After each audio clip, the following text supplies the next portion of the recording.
राधे राधे भक्तों, मैं हूँ दीपा घई और आज आप सुन रहे हैं श्री करमैती बाई जी की कथा। पंडित परशुराम जी जयपुर के शिखंडीला के शेखावत सरदार के राजपुरोहित थे। इनकी पुत्री करमैती का मन बचपन से ही भगवान में लगा हुआ था। वह बालिका निरंतर श्री कृष्ण का ध्यान तथा नाम जप किया करती थी। कभी कभी वह हे नाथ कहकर क्रदन करती, कभी कीर्तन करते हुए नाचने लगती और कभी हंसते हंसते लोटपोट हो जाती। नन्ही सी बच्ची के भगवत प्रेम को देखकर घर के लोग प्रसन्न हुआ करते थे। करमैती जी की इच्छा विवाह करने की नहीं थी, परंतु लज्जावश वह कुछ कह नहीं सकी। पिता ने उनका विवाह कर दिया, लेकिन जब ससुराल वाले उन्हें लेने आए तब वह व्याकुल हो उठी। जो शरीर श्याम सुंदर का हो चुका हो, उसे दूसरे के अधिकार में कैसे दिया जा सकता है। उन्होंने अपने श्याम सुंदर से प्रार्थना करनी प्रारंभ कर दी। जो प्रेम भाव होकर उन वृंदावन चंद्र को पुकारता है, उसे अवश्य ही मार्ग मिल जाता है। करमैती को भी एक उपाय सूझ गया। आधी रात को ही जब कि सब लोग सो रहे थे, वह अकेली बालिका चुपचाप घर से निकल पड़ी और वृंदावन के लिए चल पड़ी। सवेरे घर के करमैती के न मिलने पर हलचल मच गई। परशुराम पंडित जानते थे कि उनकी पुत्री कितनी पवित्र है, किंतु लोक लाज के भय से वह अपने यजमान राजा के पास गए। राजा ने अपने पुरोहित की सहायता के लिए चारों ओर घुड़सवार भेजे कि वे करमैती को ढूंढ लावे। करमैती दौड़ी चली जा रही थी। रात्रि भर में वह कितनी दूर निकल पाई सो उसे पता ही नहीं। सवेरा होने पर भी वह भागी ही जा रही थी कि उसने घोड़ों की टाप की शब्द सुना। उसे डर लगा कि घुड़सवार उसे ही पकड़ने आ रहे हैं।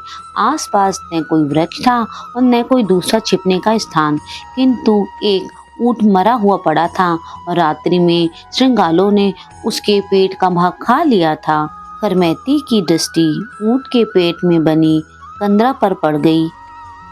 मरे ऊंट के शरीर से निकलने वाली गंध उसे विषों के गंध के सामने तुच्छ जान पड़ी। भागकर वह ऊंट के पेट में छिप गई। घुड़सवार पास आए तो दुर्गंध के मारे उन्होंने उस ऊंट की ओर देखा तक नहीं। वहां से शीघ्रता पूर्वक वे भाग बढ़ गए और अंत में हताश होकर लौट गए। माता पिता आदि सभी पुत्री के संबंधी में निराशा हो गई। वहां से शीघ्रता पूर्वक वे आगे बढ़ गए और अंत में हताश होकर लौट गए। माता पिता आदि भी पुत्री के संबंध में निराश हो गए। जिसकी कृपा से विष अमृत हो जाता है, अग्नि शीतल हो जाती है, उसी की कृपा वर्षा करमैती पर हो रही थी। ऊंट के शरीर में वह भूखी प्यासी 3 दिन छिपी रही। उस सड़े ऊंट के शरीर की गंध उसके लिए सुगंध में बदल गई। चौथे दिन वह वहां से निकली।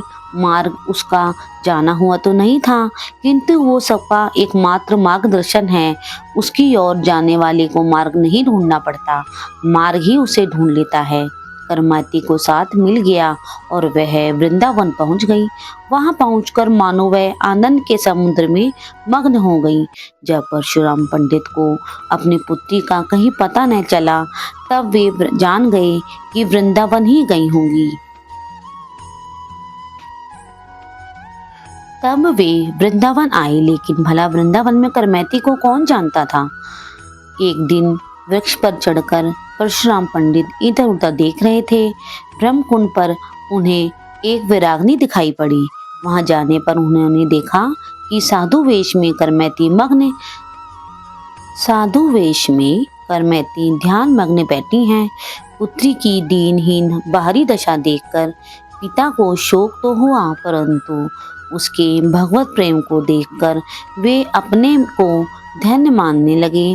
कई घंटे बैठे रहने पर भी जब करमैती का ध्यान भंग नहीं हुआ, तब पिता ने उसे हिला डुला कर जगाया। वे उससे घर चलकर भजन करने का आग्रह करने लगे। करमैती ने कहा, पिताजी, यहाँ आकर भी कोई कभी लौटा है? मैं तो ब्रज राजकुमार के प्रेम में डूबकर मर चुकी हूँ। अब मुर्दा यहाँ से उठे कैसे? अंत में परशुराम जी उसके भक्ति भाव को देखकर वापस घर लौट आए।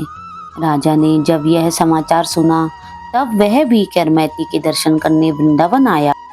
राजा के बहुत आग्रह करने पर करमैती बाई ने एक छोटी कुटिया बनवाना स्वीकार कर लिया।